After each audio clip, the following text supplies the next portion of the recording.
françaisdanslemonde.fr. Inscrivez-vous à la newsletter hebdomadaire de votre radio sur françaisdanslemonde.fr. françaisdanslemonde.fr, la première plateforme multimédia d'aide à la mobilité internationale. Bienvenue sur notre podcast, je suis Gauthier Saïs et j'ai le plaisir de passer 10 minutes avec Sandrine Mérez-Cucuruz. On parle de littérature et on part à New York. 10 minutes.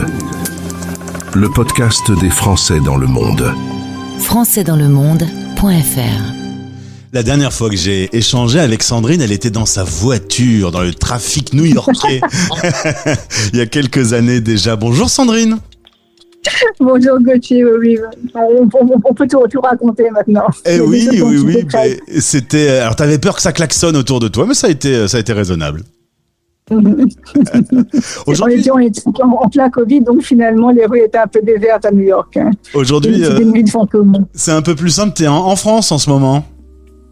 Oui, je suis en France en ce moment pour préparer des rendez-vous en France et en Belgique. Et après, à la fin du mois, je m'en vais direction New York. Alors, on va parler de ce que tu as créé, la rencontre des auteurs francophones. Mais juste avant, un petit mot pour revenir sur ton parcours. Toi, tu es né à Rouen.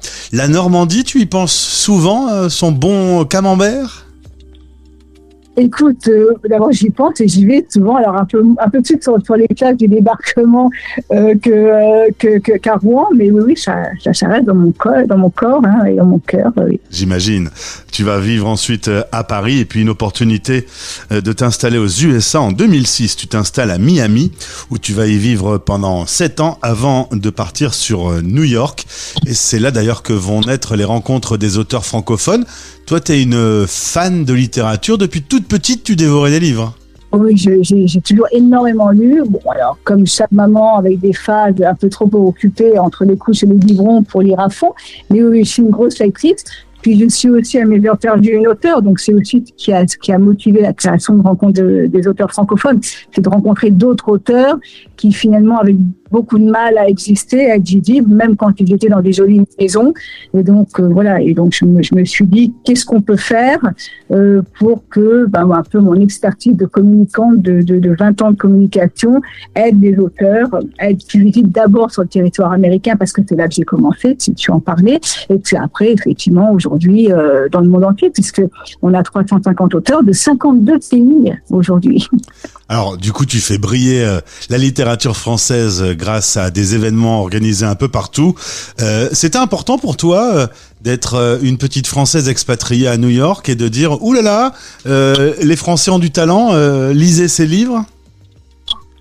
Alors au-delà des Français, c'est les francophones, c'est la langue française qui m'a porté parce qu'elle est extrêmement bien défendue par tellement d'auteurs de pays du monde que oui, effectivement, on a un grand nombre d'auteurs français parmi nos membres et parmi nos membres d'honneur parce qu'on est supporté par des gens extraordinaires qui sont souvent aussi des expatriés puisque la marraine est Amanda Ster qui vit à Los Angeles, le parrain c'est Marc Lévy qui vit à New York et puis on a comme ça d'autres membres d'honneur qui sont un petit peu partout et qui nous soutiennent.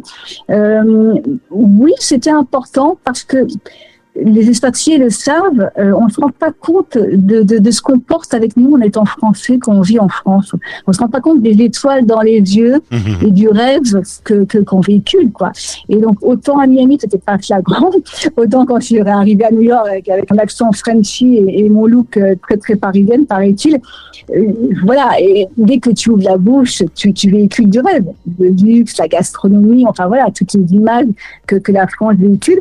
Et donc, tu as envie de mettre tout ça en avant et d'être un peu l'ambassadeur de ton pays. Après, j'ai dépassé la France pour partir sur la francophonie parce que voilà, j'ai fait des rencontres extraordinaires et tous ces auteurs qui vivent dans des pays où parfois ils se battent pour que le français résiste, même à Montréal, même dans des terres comme ça qui sont des terres francophones. Mais quand tu parles avec des auteurs algériens, quand tu parles avec des gens qui se battent pour cette langue et qui la font vivre avec tellement de talent, tu as vraiment envie de porter ce projet.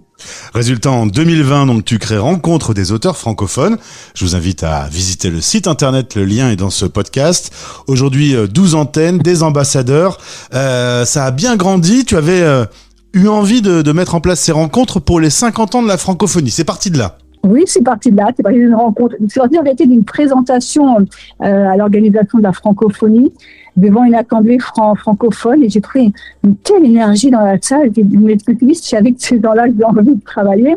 Et puis après, voilà, je t'en parlais, rencontre d'auteurs, besoin de visibilité, envie de faire des choses. Et puis voilà. Et puis grâce à la Covid, qui a fait que tous mes événements en physique ont été annulés, j'ai basculé sur une plateforme, et la plateforme a grandi. Aujourd'hui, c'est une plateforme quotidienne qui offre une multitude de choses pour les lecteurs, pour les auteurs, pour tous nos partenaires. Et donc, voilà, on peut s'y balader tous les jours et découvrir chaque jour des choses différentes, des émissions, des blogs, des livres de librairie en ligne, des rendez-vous en ligne pour que tous les espaces du monde entier se retrouvent à discuter livres, des festivals. Donc voilà, c'est une multitude de choses qui est là pour que auteurs et lecteurs et amoureux des mots se rencontrent au quotidien. Alors, je reviens justement sur la librairie en ligne. Il faut quand même le signaler parce que nos 100 000 auditeurs qui sont partout dans le monde, pour acheter un bon livre français, c'est pas si simple que ça. Donc ça peut se faire depuis votre site. Oui, ça peut se faire. Et puis, on envoie les départs son quotidien, et puis on essaie de faire des tout petits prix pour que ça coûte pas très cher. Voilà, pour que le shipping ne coûte pas cher. Et puis, chaque livre, il a été sélectionné avec amour, puisque chaque livre, c'est un livre d'un auteur qui est membre du réseau. Voilà, donc on est un petit peu différent des autres. On n'est pas une librairie classique. Et puis vous avez donc en effet développé le concept d'un festival. C'est né à New York, mais depuis ça a grandi. Fin 2023, vous étiez en Belgique, il y a eu la Malaisie, et à venir un nouveau rendez-vous à New York, suivi dans quelques semaines après en France, au mois de juin. Ça a poussé, l'événement a pris son envol. Oui, ça a pris son envol. Et puis en plus, à New York, cette année, ça va être 4 jours d'événements. Et ça, c'est tout nouveau, parce que jusqu'à présent, on avait une journée dans un lieu iconique, c'est vrai, qui était le National Arts Club. Mais là, cette année, on va faire un événement avec l'Organisation internationale de la francophonie. Le lendemain, on va être avec la Maison de l'Occitanie. Le jour d'après, on est avec toute la communauté du Westchester. Et puis, on termine le National Arts Club. Donc voilà, 4 jours de folie. On va vraiment célébrer la littérature francophone à New York au mois de mai. Il y aura des auteurs qui seront présents pour des signatures, des conférences, des tables rondes, des ateliers, des rencontres, du spectacle, du théâtre, un moment de fête où tout le monde se rassemble. Oui, parce que l'idée, c'est vraiment d'amener la littérature francophone pour tous et partout. Il y a une vraie volonté et d'amener aussi des francophones qui sont pas nécessairement bilingues. Moi, en vivant aux États-Unis pendant tant d'années, j'ai rencontré des gens qui avaient étudier le français, qui ne parlait pas très bien, mais qui avait l'envie de redécouvrir un livre en français. Et ça, c'est vraiment génial. Quand tu mets dans les mains de quelqu'un qui en a envie un livre en disant ça, je pense que c'est bien, tu peux le lire, tu peux accéder à ça. Tu te sens utile, quoi. Tu sens que tu participes à cette grande mission de faire en sorte que la francophonie qu'on continue d'évoluer dans le monde. 345 écrivains de 50 pays différents. Votre plateforme est devenue une plateforme de référence.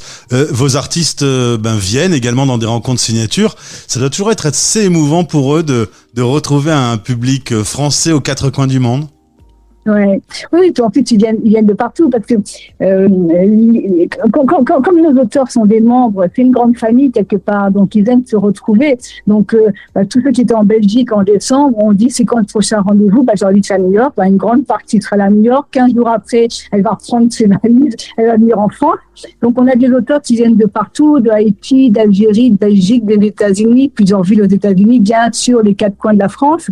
Et donc tout ce petit monde prend un plaisir fou, non seulement à rencontrer les lecteurs, mais à se retrouver. Donc on dîne, on déjeune, on fait la fête. Donc il y a une ambiance particulière chez nous. Ce rendez-vous, faut pas le louper. Comment on peut avoir des informations en passant par le site internet directement, je suppose?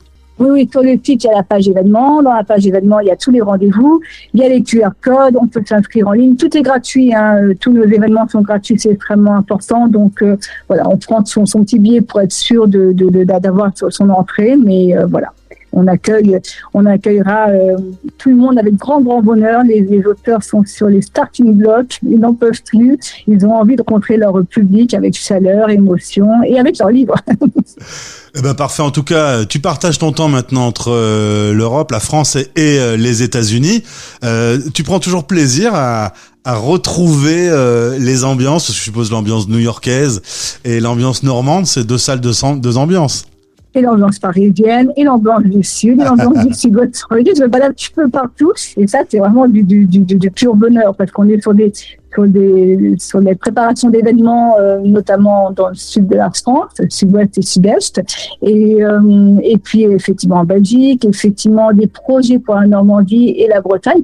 Donc pour moi, c'est un rêve, hein, ce côté globe-trotter, à me retrouver dans des ambiances différentes et des coins de la France et de l'Europe différents.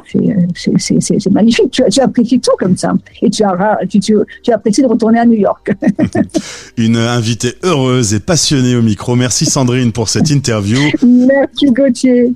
Amuse-toi bien, tu salues tous ces auteurs qui portent cette francophonie vraiment avec vigueur.